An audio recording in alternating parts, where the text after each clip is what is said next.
Baik, selamat pagi Bu Murti Ayu Hapsari. Assalamualaikum warahmatullahi wabarakatuh.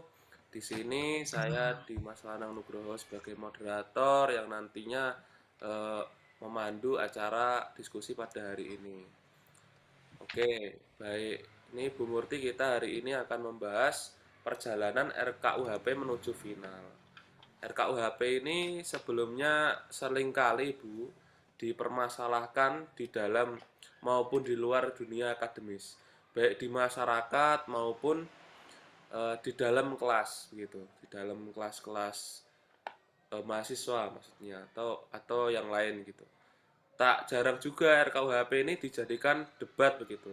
Kalau kemarin kita menyimak Bu, ada debat dari alumni UGM dengan alumni UGM yaitu Prof. Edi Hidayat dengan rekannya itu dimoderatori oleh Bu Najwa Shihab. Nah ini juga kita perlu kritisi Bu, apakah di dalam RKUHP ini memang terdapat masalah-masalah begitu yang nanti akan dijelaskan oleh Ibu. Saya sebagai mahasiswa juga ingin berinisiatif ya, berpikir kritis untuk melihat RKUHP ini ke depannya bagaimana dan perjalanannya ini kita sudah sampai mana begitu Bu.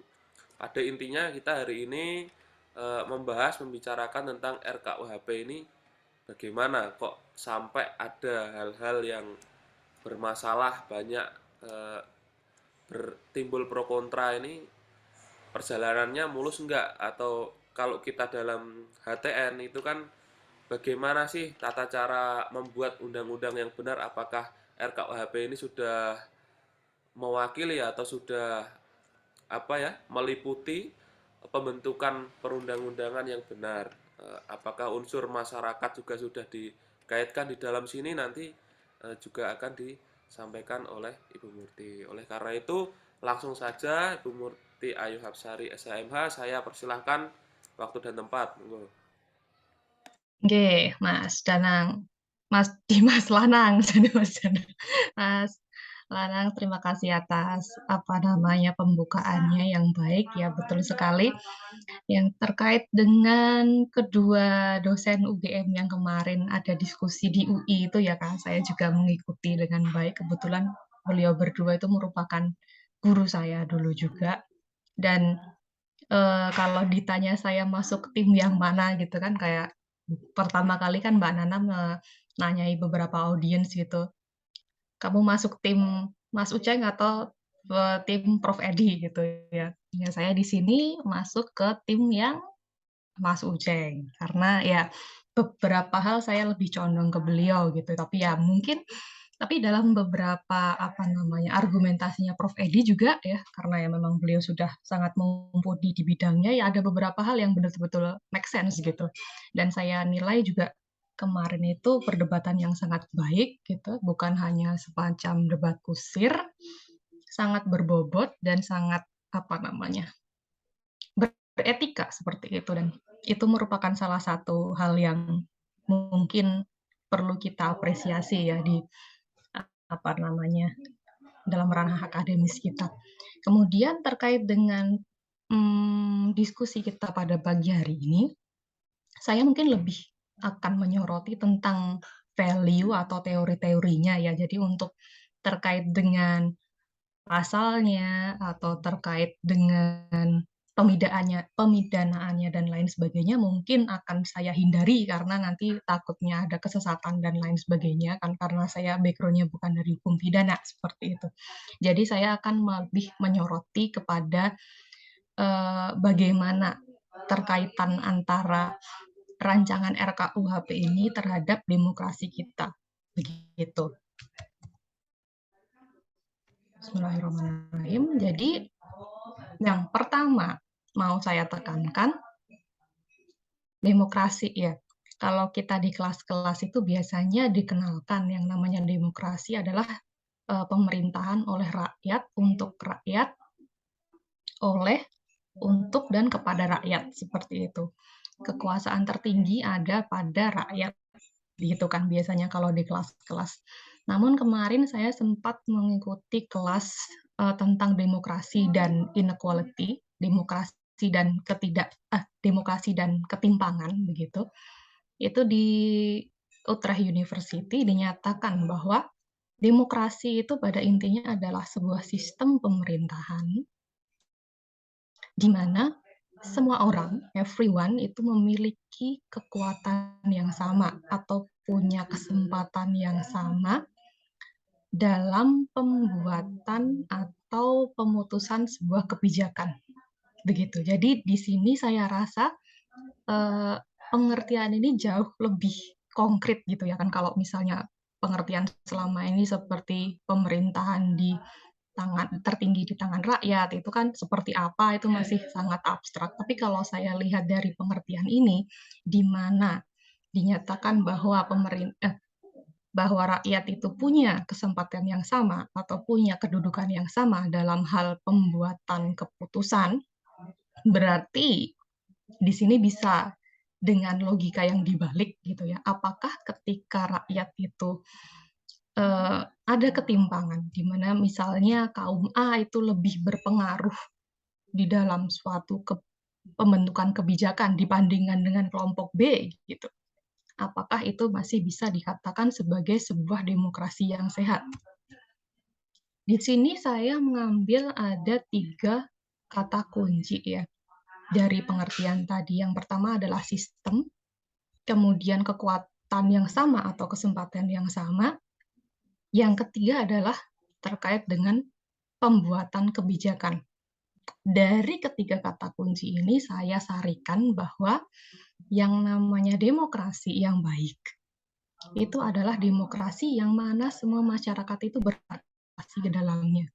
Setiap masyarakat itu tidak ada pembedaan dan mereka punya level kepartisipasian yang sama. Begitu kan? Nah, kita masuk ke data empiris sekarang. Ini juga yang kemarin dikutip oleh Dr. Zainal Arifin Mokhtar yang mengatakan kemarin bahwa Indonesia itu partly free gitu kan. Nah, ini diambil dari survei dari freedomhouse.org yang saya juga pernah penelitian tentang ini, tapi itu tahun kemarin ya. Jadi datanya saya ambil tahun 2020. Nah, ini data terbaru, ada yang 2022 sebetulnya, tetapi sama. Jadi di tahun 2020, dari tahun 2019 dan tahun 2021, itu survei yang dilakukan di Indonesia terkait dengan hak-hak politik dan hak-hak kaum sipil itu bukannya naik, tapi menurun. Seperti bisa dilihat di sini ya. Skornya tahun kemarin 61 dari 100. Kemudian tahun 2021 malah menurun 2,59 dari 100. Statusnya adalah masih partly free. Partly free itu apa?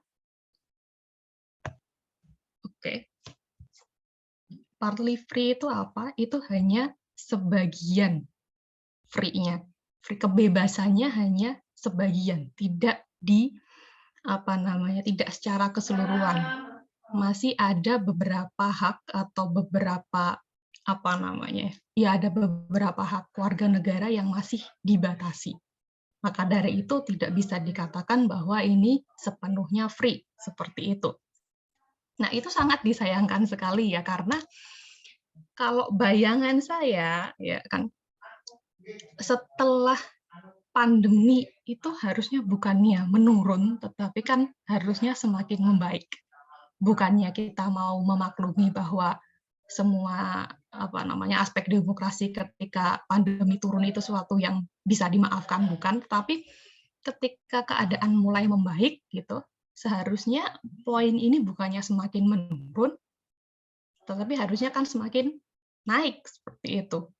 Bagaimana bisa dalam waktu kurang dari 5 tahun udah bisa turun 2 poin gitu kan. Ini sangat sesuatu yang sangat mengkhawatirkan kalau bagi saya. Kemudian beberapa poin yang membuat dia itu survei itu jelek adalah beberapa poin seperti bagaimana pemerintah itu menghandle yang namanya transparansi. Ya, ini kaitannya juga dalam hal pembuatan kebijakan, apakah pemerintah itu sudah transparan atau sudah terbuka gitu. Ini nanti akan kita bahas ya, terkait juga dengan tren beberapa pembentukan peraturan perundang-undangan seperti Undang-Undang KPK, Undang-Undang Minerba, you name it lah, Undang-Undang Cipta Kerja, Undang-Undang apalagi MK tadi sudah, Minerba, kemudian undang-undang yang beberapa kali ini dikeluarkan itu pembentukannya seperti apa gitu, tujuannya apa gitu kan. Kemudian juga terkait dengan survei demokrasi yang kaitannya dengan korupsi gitu ya. Jadi hanya nilainya 1 dari 4. Kalau dipakai konversikan ya kira-kira hanya 10% dari 100 gitulah. Jadi dipandang bahwa pemberantasan korupsi di Indonesia itu sangat-sangatlah tidak efektif. Ya kan? Ini bisa dibaca, ini nanti laporan full-nya sudah ada di ini ya, nanti saya share. Bisa kalian baca sendiri apa yang membuat Indonesia itu poinnya sampai seperti ini ya. Ini civil liberty saja cuma 29 dari 60 gitu kan, parah banget. Kemudian yang jelek lagi adalah penilaian tentang pengadilan yang independen. Jadi peradilan di Indonesia menurut survei Freedom House ini adalah bukan sebuah badan peradilan yang independen. Yang mungkin kemarin teman-teman juga ingat bahwa sebetulnya sudah diperingatkan bahwa beberapa aparat kita dalam hal melakukan tugasnya kerap kali dia tidak independen, kerap kali sudah seperti terlihat jelas atau secara gamblang dia itu sebetulnya mendukung atau mengarah ke siapa, seperti itu kan ya. Begitu. Dan lain sebagainya, seperti bagaimana tentang rules of law-nya. Bagaimana hukumnya, bagaimana kebijakannya itu juga dinilai 1:4 seperti itu. Kemudian juga kita bisa lihat ya, kembali ke poin atas tadi tentang partisipasi masyarakat. Ini ada survei terbaru dari survei indikator politik yang menyatakan bahwa semakin tinggi masyarakat yang takut untuk menyatakan berpendapat. Kaitannya adalah dengan menyatakan pendapat yang ada kaitannya dengan pemerintahan atau politik, seperti itu. Itu trennya semakin tinggi. Dan kalian bisa cari juga, mungkin selain lembaga survei ini, ada juga yang lain seperti itu.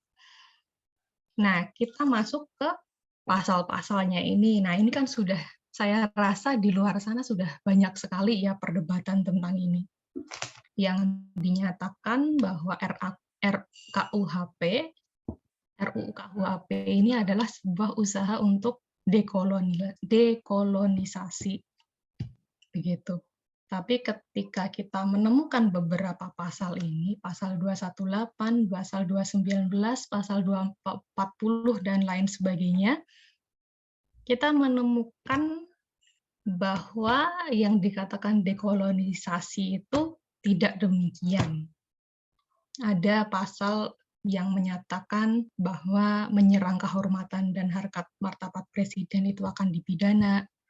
Kemudian orang yang melakukan penyerangan terhadap kehormatan itu akhirnya dipidana, semuanya masuknya ke ranah pidana, walaupun juga dinyatakan bahwa ini adalah delik acuan delik aduan seperti itu. Nah, ini juga bisa kalian simak dari perdebatan kemarin, itu sudah dibahas sedemikian rupa, saya kira sudah tidak perlu menambahkan lagi gitu kan. Begitu pula di pasal yang ini. Dan mungkin gitu yang kemarin terlewat dari perdebatan itu adalah tentang keberadaan dari keputusan MK tahun 2006 yang menyatakan bahwa yang namanya pasal penghinaan terhadap presiden pada tahun 2006 Mahkamah Konstitusi telah menyatakan bahwa itu sudah tidak lagi relevan dengan kondisi demokrasi reformasi Indonesia. Jadi Mahkamah Konstitusi menyatakan ya sekali lagi bahwa yang namanya penghinaan terhadap presiden itu sudah tidak relevan, tidak seharusnya dibawa ke ranah pidana, itulah maksudnya. Pada tahun 2006 sudah ada putusan seperti itu. Nah, itu bisa kalian baca alasannya kenapa. Tetapi yang jelas adalah ya, ini sejalan dengan argumentasinya Dr. Zainal kemarin yang menyatakan bahwa tidak seharusnya dia itu diberikan privilege lebih. Karena pertama dia presiden dan wakil presiden yang dipilih melalui pemilu. Dan sekali lagi yang namanya presiden dan wakil presiden itu bukan simbol. Karena kita bukan pemerintahan yang seperti Inggris misalnya yang punya simbol negara seperti Queen Elizabeth atau mungkin seperti negara yang punya monarki seperti Brunei seperti itu. Nah, beliau-beliau itu simbol. Nah, kalau presiden ini kan dia dipilih sebagai wakil dari kita gitu kan. Dia itu bukan simbol dari negara sehingga tidak seharusnya dia diberikan privilege lebih, ya kan? Kemarin juga dinyatakan bahwa ada kaitannya dengan equality before the law. Semua orang itu sama di depan hukum, seperti itu. Nah, kalau dia diberikan privilege seperti itu, maka ditakutkan bahwa equality before the law itu akan terkikis. Begitu. Nah, mungkin di sini saya mau mengajak diskusi gitu dengan teman-teman gitu ya, yang saya yakin sudah punya gambaran terlebih dahulu tentang kasus ini. Sebetulnya apa sih yang bisa dibaca dari pasal-pasal tersebut? Karena lagi-lagi ya, itu saya menganggap bahwa yang namanya sarjana hukum itu saya yakin harus apa namanya bisa membaca suatu konteks dari teks. Itu saya yakin sekali. Jadi jangan semata-mata membaca apa saja yang terlihat di dalam teks itu, tapi juga bisa melihat apa yang sebetulnya tujuan dari adanya pasal-pasal tersebut. Jadi penting adanya untuk mengolah rasa bagi seorang sarjana hukum, begitu kan. Jadi yang bisa dibaca di sini pertama, apakah pasal-pasal ini cuma dugaan-dugaan saja ya, asumsi-asumsi saja, ini belum terbukti atau begitu atau bagaimana, ini cuma asumsi-asumsi saya saja. Apakah dengan pasal-pasal tersebut, pemerintah itu mencoba untuk mengontrol warga negara, mencoba untuk memberikan limitasi bagi ruang publik warga negara.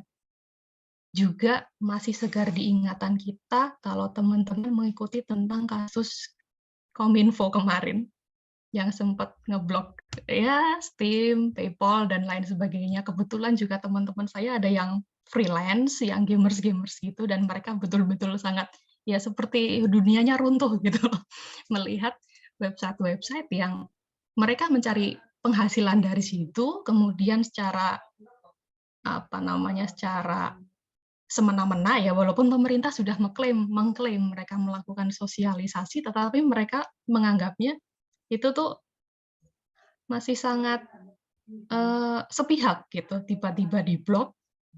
Kemudian kita juga bisa mengingat bahwa websitenya PSE itu saya baca memakan uang sampai menghabiskan uang 1 triliun dan dengan UI yang berantakan dan lain sebagainya ya udahlah itu lagu lama gitu ya semuanya kayak sudah tahu seperti itu.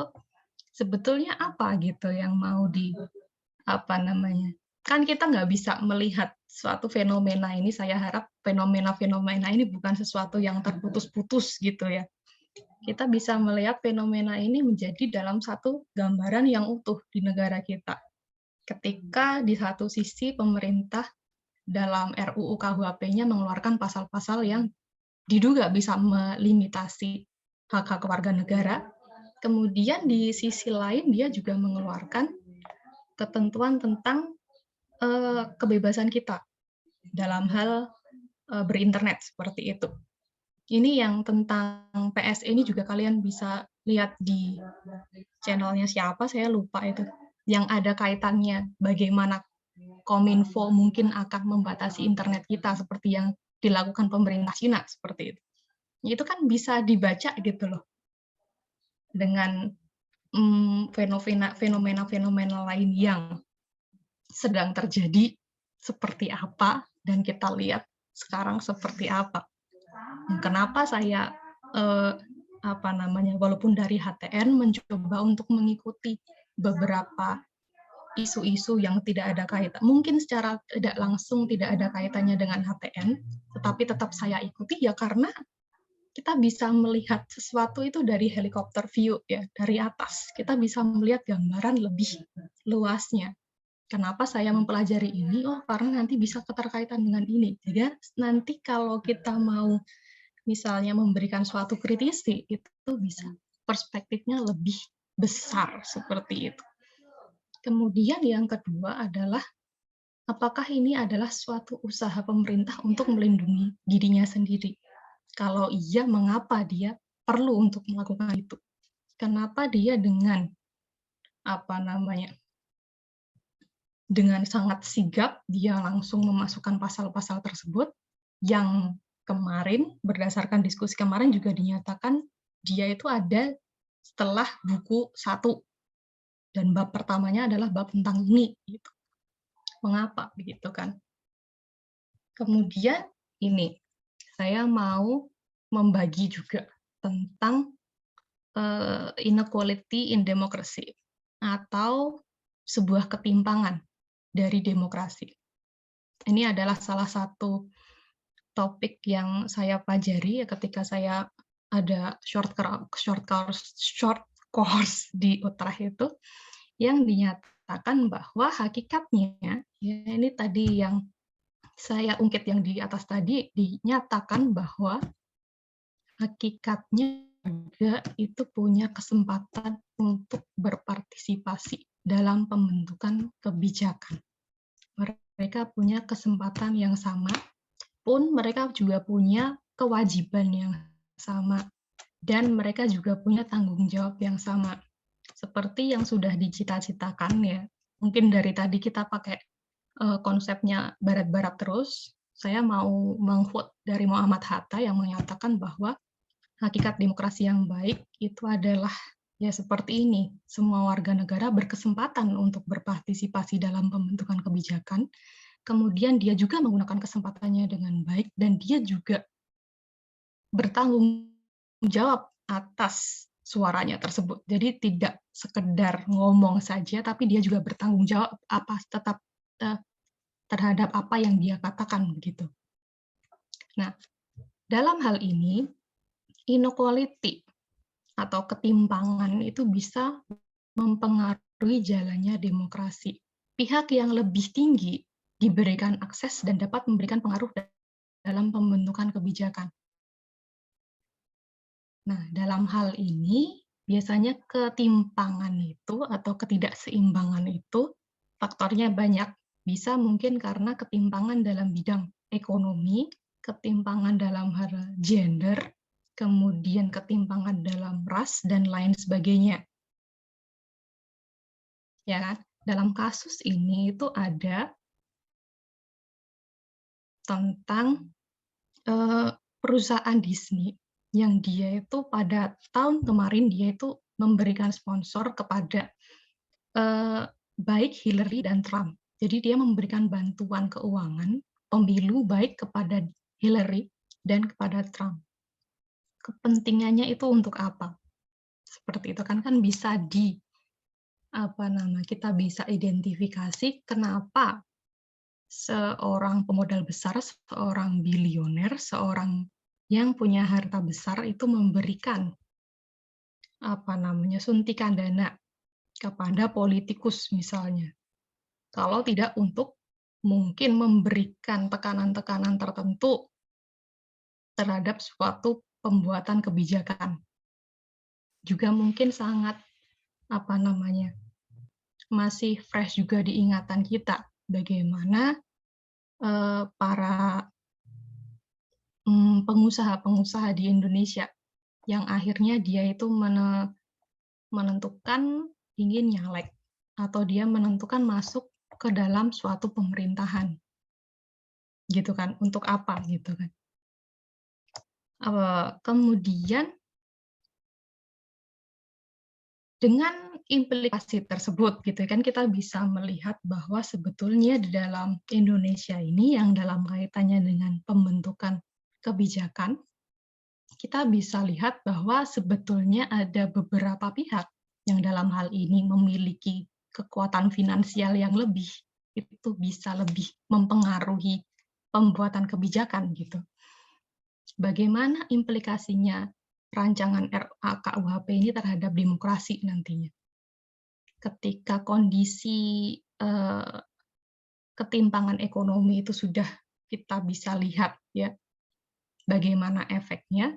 Kemudian dengan adanya RKUHP ini, yang mungkin diduga nanti bisa mengurangi atau lebih melimitasi daripada hak-hak sipil dan hak-hak politik masyarakat, nanti ketimpangannya akan semakin tinggi dong, ya kan? Secara apa namanya, ada ketimpangan ekonomi, kemudian ada ketimpangan politik seperti itu juga. Jadi makin lama demokrasi kita itu akan semakin timpang. Dan ketika demokrasi kita sudah timpang dan pembuatan kebijakan kita hanya dikuasai oleh beberapa pihak saja, itu apakah masih bisa kalau kita menyatakan bahwa kita adalah negara demokrasi seperti itu? Ya, dari saya cukup begitu aja, Mas. Oke, Lebih sampai semoga bisa menambahkan dari apa yang sudah ada di luar sana yang bisa kalian akses gitu. Terima kasih. oke, siap Bu Murti. Tadi ya pemaparan dari Bu Murti Ayu Hapsari, teman-teman yang sudah join. Eh, Mungkin ada pertanyaan ya dari teman-teman.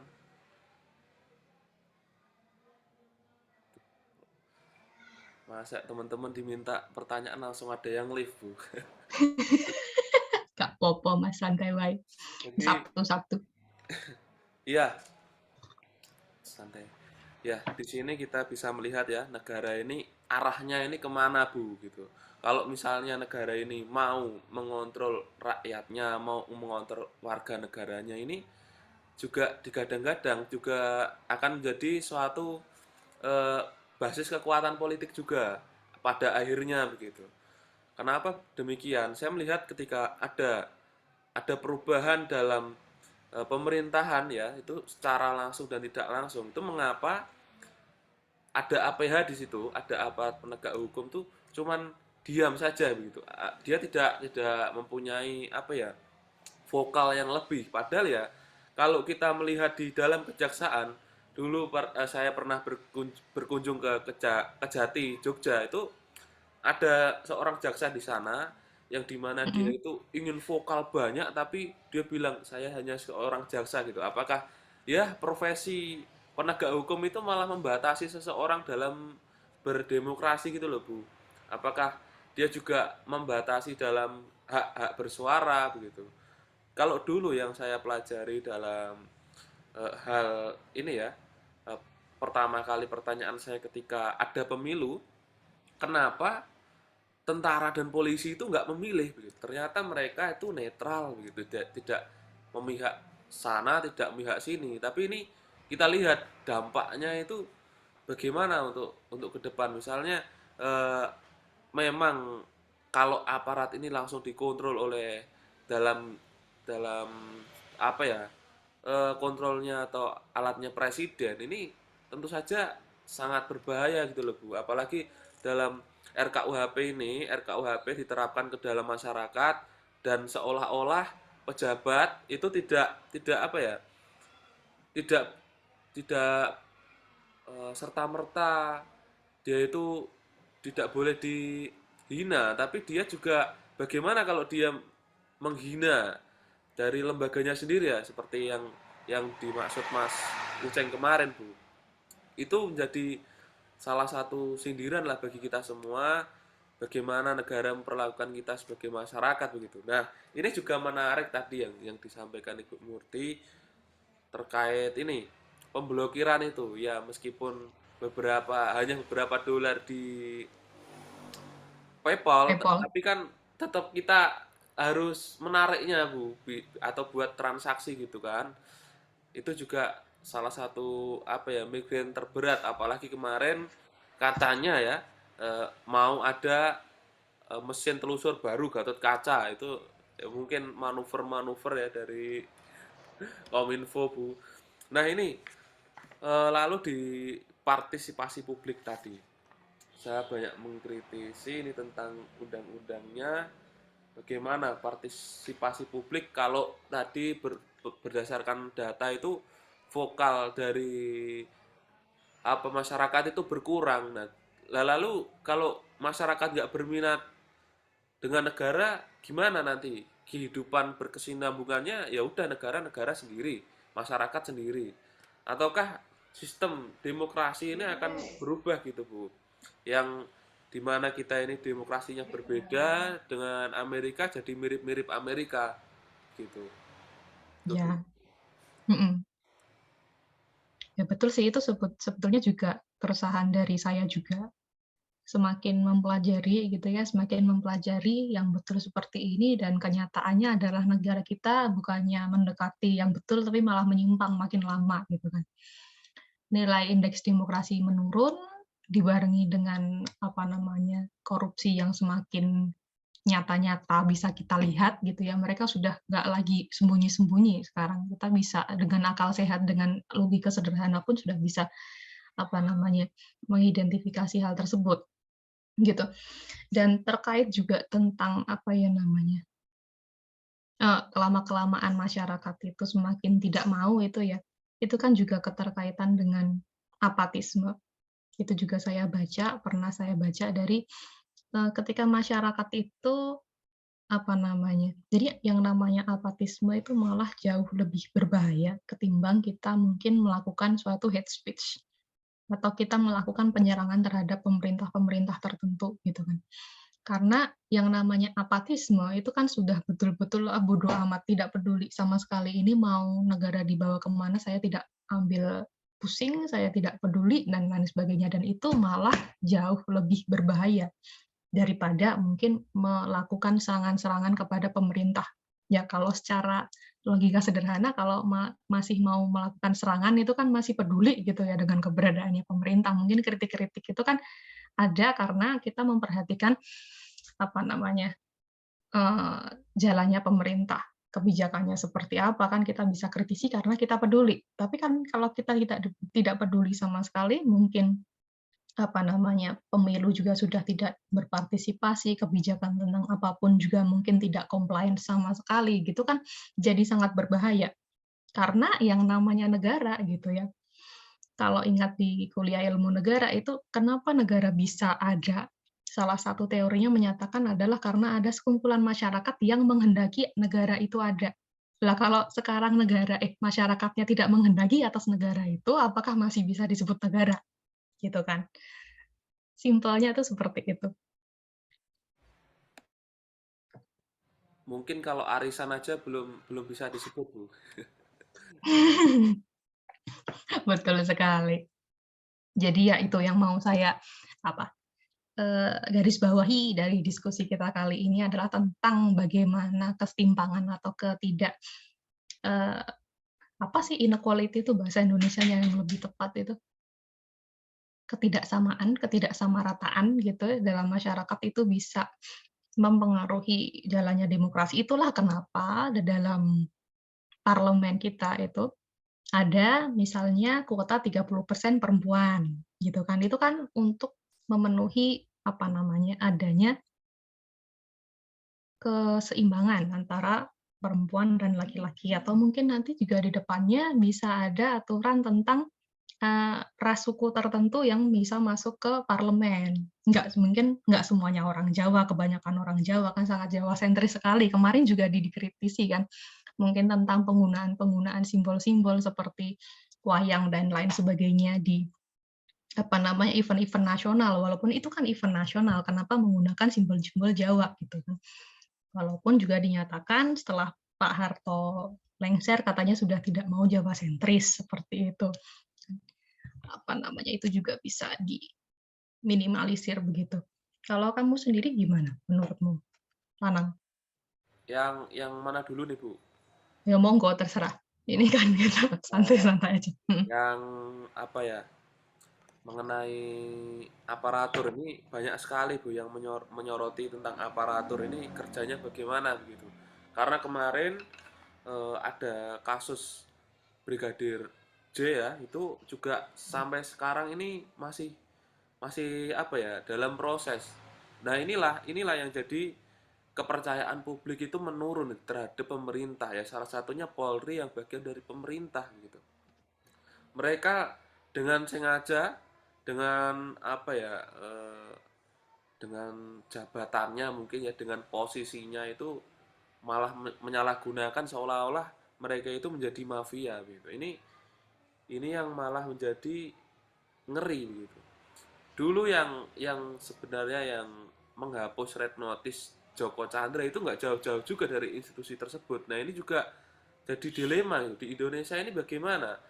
Misalnya ada orang korupsi, ini kan apa ya, merugikan negara, merugikan rakyat, merugikan perekonomian, tapi malah dilindungi dengan transferan mungkin 1.000 juta dolar atau gimana. Ini kan suatu duniawi banget Bu gitu. Kalau kalau menurut saya begitu.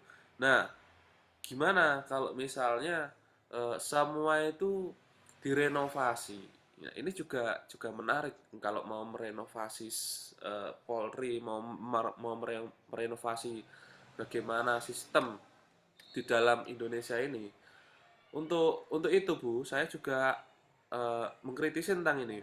Kenapa ada undang-undang atau rancangan undang-undang yang kemudian disahkan, itu akhirnya dibawa ke MK lagi Oh ya ya untuk ya ya ya. diuji. Nah, Mhm. apakah dalam pembuatannya itu mereka tidak memperhatikan aspek-aspek tersebut atau bagaimana? Ini kalau misalnya saya menguji misalnya undang-undang perkawinan gitu, karena hal saya ada terkendala di situ. Nah, itu mungkin alasan personal saya, namun ada kecacatan-kecacatan dalam undang-undang yang kemudian digugatkan lagi kepada MK begitu. Nah, ini Bu, juga saya itu gimana ya? Misalnya ada undang-undang yang bermasalah begitu. Terus akhirnya mahasiswa yang menuntut itu. Kemarin kemarin itu ada mahasiswa yang akhirnya memalsu tanda tangan. Nah, ini kan juga salah Ah, iya. satu iya tindakan-tindakan yang kurang baik begitu loh Bu, untuk Heeh. mewujudkan kita sebagai apa ya, mungkin memerhatikan konstitusi tapi kok juga memalsu, itu suatu ranah yang berbeda. Udah Ya, bagus begitu loh Bu. Dia itu sudah mau untuk menggugat, mereka mau berbicara tuh di MK. Tapi mereka juga melakukan tindakan pidana. Ini salah satu yang mungkin harus ada pembinaan lagi. Nah, iya. untuk mahasiswa sekarang ini yang saya punya banyak pendapat. Kalau mahasiswa sekarang itu seharusnya itu gimana, Bu? Kita dihadapkan banyak banyak banyak kondisi. Di satu kondisi kita masih dikondisikan untuk perkuliahan yang mungkin masih online, kita nggak bisa berkumpul. Sehingga itu juga akan membatasi ruang dialektika kita, akan membatasi ruang diskusi kita. Sedangkan kalau misalnya kita online dan di rumah itu juga WFH maksudnya, itu juga banyak sekali kegiatan-kegiatan rumah yang ini nanti apa ya, mengikis suatu berpikir kritis mahasiswa yang mungkin sekarang ini sudah berangsur-angsur normal normal Bu. Mungkin itu. Terus lagi hak asasi manusia. Nah, ini yang kompleks banget yang ada di dalam RKUHP. Saya itu melihat ada hak asasi manusia yang mungkin kurang tercapai di sini. Kenapa suatu pejabat nggak disamakan ke suatu rakyatnya atau warganya? Ini salah satu yang eh, apa ya, dilema begitu loh Bu. Apalagi kemarin itu saya melihat ada berita wali kota Solo, ada press release-nya di situ, kemudian ada apa ya itu, pas pampres yang memukul warga Solo gitu, Mhm sehingga mhm. wali kota Solo yang kemudian marah gitu. Nah, di sini bisa bisa dilihat sebelumnya kan tidak ada klarifikasi, permintaan maaf dan lain sebagainya. Apakah benar ini semakin menunjukkan kepada kita hukum ini dibuat untuk siapa gitu. Nah, misalkan kalau ada Mas Pampres, dia bertanggung jawab atas komandannya gitu. Lalu RKUHP yang kemudian malah menyudutkan yang rakyat biasanya, ini suatu hal yang ya kurang enak gitu kita dengar bersama. Meskipun Iya, seharusnya nggak gitu ya Bu, seharusnya nggak iya begitu. nggak gitu. Mm-mm. Ya itu pendapat saya Bu.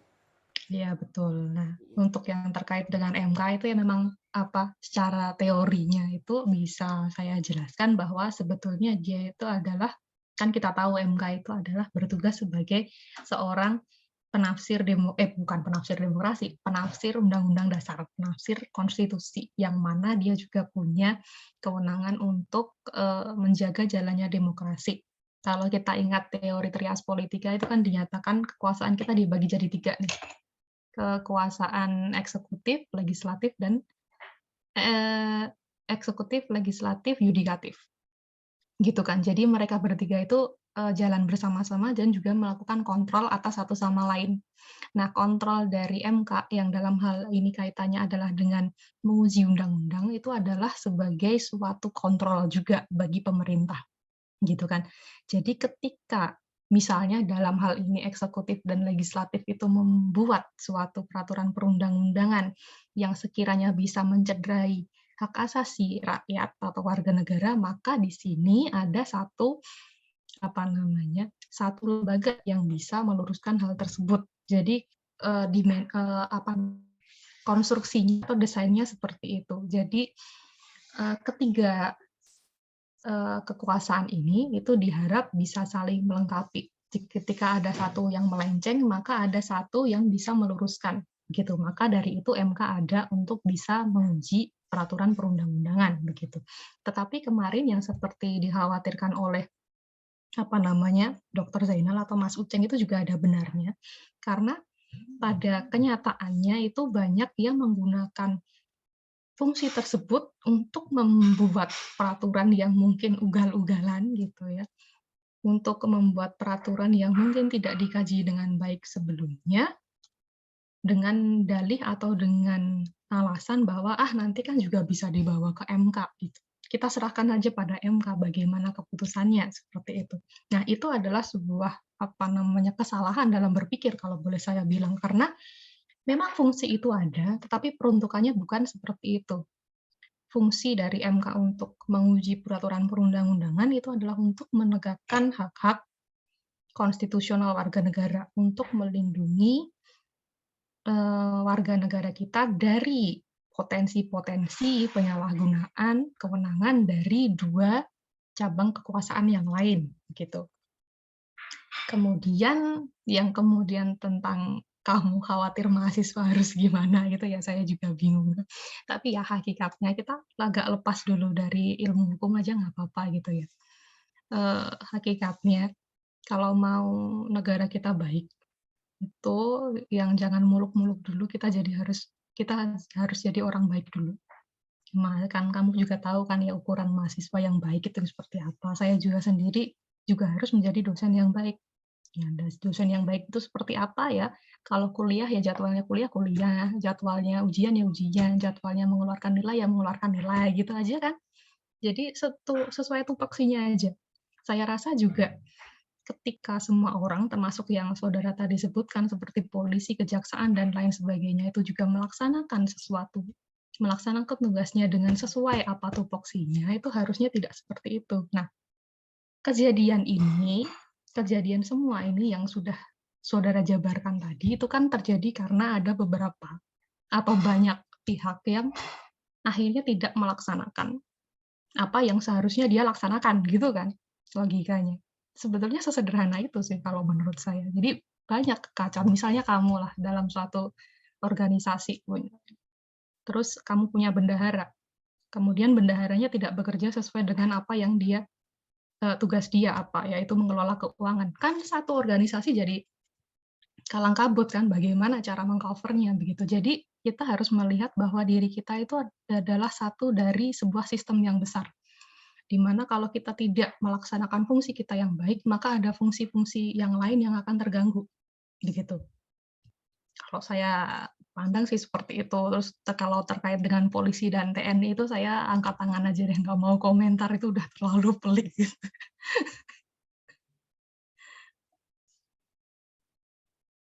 Iya, oke, Ibu Murti. Ya, saya juga sebenarnya tidak mau komentar banyak, cuman ya memang sudah terlalu jauh dan terlalu terekspos gitu, mau tidak mau kita pertanyakan juga. Oke, ini ini ya perjalanan RKUHP ya, dari dulu Mhm. sampai sekarang banyak sekali masalah. Ya, Udah harapan lama sekali, itu tuh dari zaman saya kuliah saja sudah diperdebatkan gitu ya, ternyata saya diperdebatkan. sudah lulus kuliah 2 kali juga masih diperdebatkan lagi. Atau ini memang ini Bu, suatu fenomena di mana masyarakat itu tidak bisa mengatur hukumnya sendiri. Maksudnya seperti apa? Maksudnya kita tidak bisa ber kita tidak bisa bertolak kepada apa yang sudah ditinggalkan Belanda begitu Bu untuk Indonesia. Bahkan Belanda juga sudah lama untuk membangun suatu aturan yang disebut Wetboek van Staffrecht ini gitu. Atau memang memang begitu manusia sulit membangun hukumnya sendiri atau bagaimana Bu? Mana ya kalau sulit, tapi kan sulit bukan berarti tidak bisa toh. Gitu aja. Ya dilihat saja gitu kan, kalau dari pendapatnya Prof. Edi kemarin itu sudah ada, ke depan sudah ada apa namanya, perbaikan-perbaikan. Coba apa, kita tetap optimis tetapi juga tetap kritis gitu ya. Melihat ke depan aja. Soalnya kalau kita tidak optimis, yang pertama kan kita nggak mungkin bisa hidup nih, kan gitu. Terus kemudian juga kita juga harus kritis juga. Terus ini kan tadi sebetulnya mau saya jabarkan nih, apa yang sebetulnya bisa kita lakukan gitu kan. Tapi setelah ternyata saya pikir-pikir, saya juga bingung juga mau ngapain gitu, apa yang kita bisa lakukan. Tapi ya sebatas yang kita bisa. Yang pertama ini, apa, kita berdiskusi ini kan juga suatu, apa namanya, kegiatan politik juga nih, yang menundakan dan, apa namanya, memberikan suatu sinyal-sinyal bahwa masih ada di luar sana orang-orang yang peduli, begitu. Itu saja sih menurut saya, dan jangan, apa namanya, ya kamu sudah bagus sih mengikuti perkembangan-perkembangan gitu kan. Kan juga kita lihat beberapa bias dari, media-media kita yang kita bisa lihat itu di televisi itu kan tentang Kominfo, terus terkait dengan KUHP itu jarang sekali dibahas. Yang di TV sekarang tuh ya tentang brigadir, pembunuhan brigadir itu aja gitu, yang atau tentang pesulap merah malahan. Yang tentang hal-hal yang krusial itu malah jarang disosialisasikan di TV nasional, dan itu juga bisa di apa, dicatat sebagai suatu hal gitu. Kenapa? Kenapa jarang ada media sekarang yang lebih menyoroti tentang sesuatu yang lebih-lebih vital bagi kehidupan kita daripada mungkin membicarakan tentang hal-hal yang mungkin lebih fenomenal gitu. Monggo silakan, itu aja dari saya. Oke, Bu. Kalau ini saya mau bertanya ini. Kalau misalkan kita ada RKUHP, lalu di sini ada pertanyaan, apa yang bisa dilakukan, apa yang kita lakukan gitu. Apakah bisa maksudnya eh, kita melihat dalam suatu masyarakat itu pemikiran antara mahasiswa dan penduduk itu beda, warga itu beda. Nah, inilah yang juga saya kemarin terpikirkan bagaimana ya untuk menselaraskan pemikiran-pemikiran masyarakat juga dengan mahasiswa gitu. Tidak etis rasanya misalkan orang tua yang mensekolahkan anaknya mahasiswa malah orang tuanya nggak tahu apa-apa dan akhirnya dia jadi korban UU ITE misalnya seperti itu ya karena Oh, ada iya. beberapa yang aktif itu orang tuanya tapi anaknya kuliah mungkin ingin vokal cuman ya ada batasan-batasan nggak tahu akhirnya melanggar undang-undang gitu. Nah ini juga saya melihat perlu adanya sosialisasi dari mahasiswa terhadap masyarakat. Nah ini caranya bagaimana? Juga kemarin itu ada yang vokal, ya saya melihatnya di internet lagi.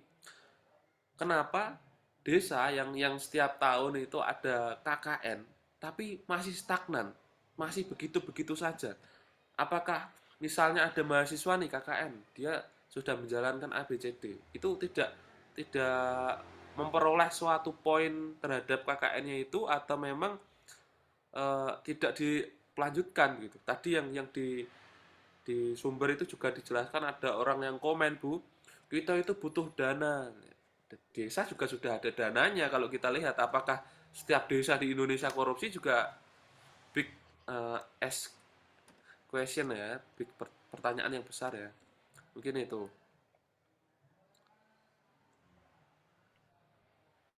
Oke, halo. Nah, saya kira putus tadi yang pertama itu tentang apa ya? Yang tentang bagaimana menyamakan persepsi itu ya. Itu kan sebetulnya kalau kita lihat dari hakikatnya itu tugas kita sebagai akademisi untuk bisa mengedukasi masyarakat gitu sih. Tapi memang sih ya, Bung Hatta sendiri pernah bilang yang namanya demokrasi yang baik itu adalah ketika masyarakat itu sudah bisa mengerti, bertanggung jawab tentang dirinya sendiri. Dan kita kalau untuk bisa bertanggung jawab atau memikirkan negara kita, yang pertama adalah kebutuhan dasar kita sudah terpenuhi. Dan sayangnya kita bisa lihat ya, apalagi di situasi seperti ini, krisis ekonomi, banyak yang kemudian kehilangan mata pencarian, kehilangan pekerjaan, kemudian harga-harga pada naik gitu kan. Bagaimana mungkin masyarakat yang seperti itu disuruh untuk berpikir tentang negaranya. Sementara mungkin dia nanti berpikir untuk makan siang aja belum pasti gitu kan. Jadi salah satunya ya mungkin Indonesia itu harus lebih memikirkan dulu kesejahteraan rakyatnya itu seperti apa gitu kan. Kan kita itu saling gitu kan. Nggak bisa. Kita tidak bisa expect seseorang untuk bisa lebih kalau mungkin kebutuhan dasarnya sendiri aja belum terpenuhi. Dan itu memang hal yang sulit. Nah, untuk mungkin edukasi-edukasi pada masyarakat mungkin bisa kita lakukan ketika mungkin kamu KKN gitu kan. Kenapa KKN itu seperti tidak ada perubahan gitu kan. Kamu sudah pernah KKN belum by the way? Ini mau mendaftar KKN, Bu.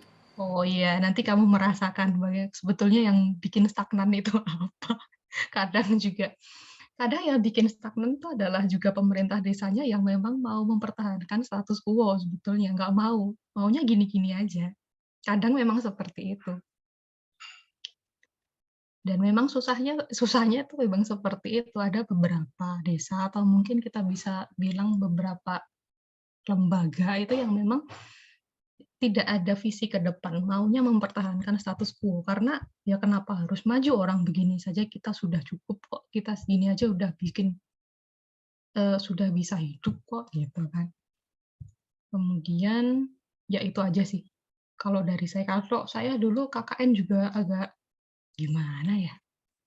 Karena nggak ada kesinambungan sebetulnya ya antara yang KKN sebelum saya dan mungkin KKN setelah saya gitu, tidak ada semacam ada dipertemukan dulu, "Oh gini loh Dek, dulu saya di sana itu melakukan ini, yang kurang itu ini, nanti kalian bisa masuk ke situ," gitu enggak. Jadi kadang yang dilakukan oleh mahasiswa itu ya cuman mengulang-mengulang saja apa yang sudah dilakukan sebelumnya, gitu. Iya, bagus tadi ya, Ibu. Mengulang ini bisa, kalau kita kerucutkan, ya seperti membuat papan jalan, membuat Ya, saya udah berusaha pageran. untuk nggak terlalu mengkonkretkan, tapi ternyata kamu konkretkan.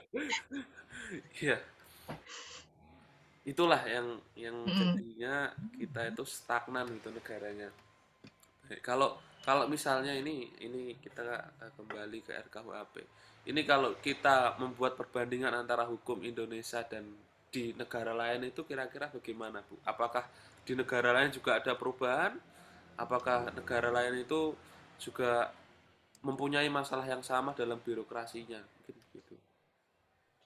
Kalau perubahan itu jelas ya, yang namanya hukum itu juga harus mengikuti perkembangan masyarakat, itu jelas. Jadi nggak mungkin hukum itu dibiarkan terus-terusan seperti itu tuh nggak mungkin. Dan ada teorinya juga bahwa satu hukum itu ketika sudah 5 tahun berjalan harus direview gitu. Tapi itu kalau di negara kita kayaknya belum mungkin karena kita sangat punya banyak peraturan. Dan soal KUHP ini saya sejujurnya tidak begitu mengikuti ya bagaimana di negara lain. Mungkin bisa menghubungi dosen pidana tentang bagaimana apa namanya pelaksanaan KUHP atau pembuatan KUHP di negara lain itu seperti apa. Tapi yang jelas adalah yang kita lakukan ketika kita membandingkan itu adalah bukan menelan mentah-mentah ya. Karena sekali lagi keadaan negara kita itu dengan negara lain berbeda.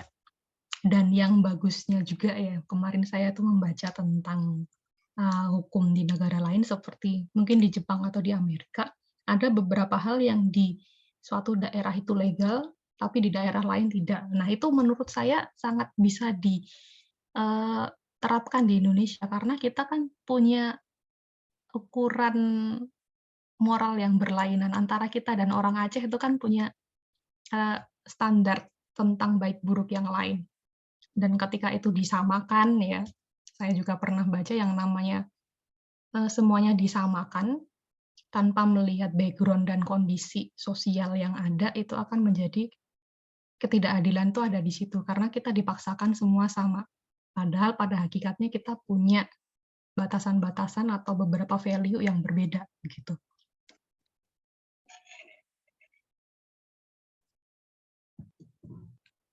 Oke, mungkin kalau dari saya itu udah lumayan habis pertanyaannya. Kapan-kapan nanti kita di kampus. Semester berapa berarti kalau bangun daftar KKN? 6. 7 ini Bu, saya. 7. Oh ya, bentar lagi lulus. Semangat. 7. Oke, Mm-mm. ini satu lagi ada Mas Anggit. Mungkin ada pertanyaan Mas Anggit. Iya ada Mas.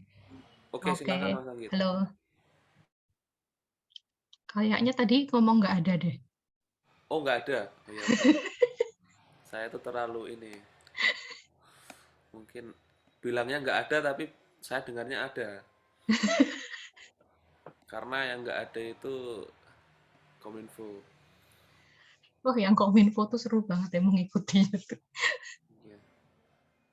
Karena ini Bu, dampaknya itu langsung ke seluruh negara begitu. Kominfo. Betul, dan itu juga perlu dikritisi juga kan, apakah peraturan yang begitu membatasi ruang warga negara itu diatur pakai peraturan menteri gitu kan. Kalau aturannya ya, itu yang bisa memberikan batasan-batasan terhadap hak warga negara itu adalah tatarannya di undang-undang, bukan di peraturan menteri. Jadi itu udah cacat material dan cacat formil sebetulnya. Kalau dilihat dari sudut pandang HTN. Nah, kalau misalnya ada suatu kementerian seperti itu, Bu, apakah ya suatu kementerian itu bisa dibubarkan itu atau mungkin di reshuffle? Membubarkan, ya kalau yang membubarkan kan yang bisa membubarkan cuma presiden ya. Kalau yang sekarang itu yang untuk bisa meng-cancel peraturan menteri itu ya Mahkamah Agung. Karena itu kan yang berhak untuk menguji peraturan perundang-undangan yang di bawah undang-undang kan Mahkamah Agung. Dan sekarang juga saya lihat sudah ada beberapa pihak yang udah mengajukan gugatan ke Mahkamah Agung supaya peraturan itu direview begitu. Tapi itu memang keterlaluan sih menurut saya, tiba-tiba aja gitu ya tanpa ada tidak ada angin, tidak ada hujan, tiba-tiba diblok gitu aja. Serem sih kalau itu suatu saat nanti, kalau kita melihat tren kita sekarang gitu ya, ketika masyarakatnya sudah terlalu dibatasi ya, ya jadi China 2.0. China 2.0 ya. Kalau misalnya di China yang bagus itu gratis pendidikannya Bu. Kalau di Indonesia udah dibatasi, tidak ada yang gratis, tidak terfasilitasi ya. Wah, ini melebih-lebihkan dari China. Jadi apa namanya, bahkan Cina yang kayak gitu aja masih bisa ada mendingnya ya. Ya kita mah sekolah suruh bayar sendiri, apa-apa suruh bayar sendiri, tapi masih dibatasin. Oke. Oke, itu. Ya, kita bersama-sama berharap untuk negara yang lebih baik. Mungkin Ibu closing statement-nya. Silahkan. Udah dari tadi saya udah closing terus nih. Udah ya. Itu aja. Ya udah. Itu saya mungkin akhiri aja meeting diskusi pada hari ini. Terima kasih Bu Murti Ayu Hapsari SMH yang sudah bisa menyempatkan waktunya kepada kita untuk berdiskusi. Ini suatu kesempatan yang baik. Itu kita apresiasi. Iya, saya juga sangat mengapresiasi kepada kalian yang masih mau mengadakan dan masih mau berpartisipasi dalam forum-forum seperti ini gitu ya, walaupun dengan saya yang mungkin bukan expertnya gitu, tapi saya juga kan jadi saya juga belajar tentang hal ini. Jadi kita sama-sama belajar seperti itu untuk ke depan.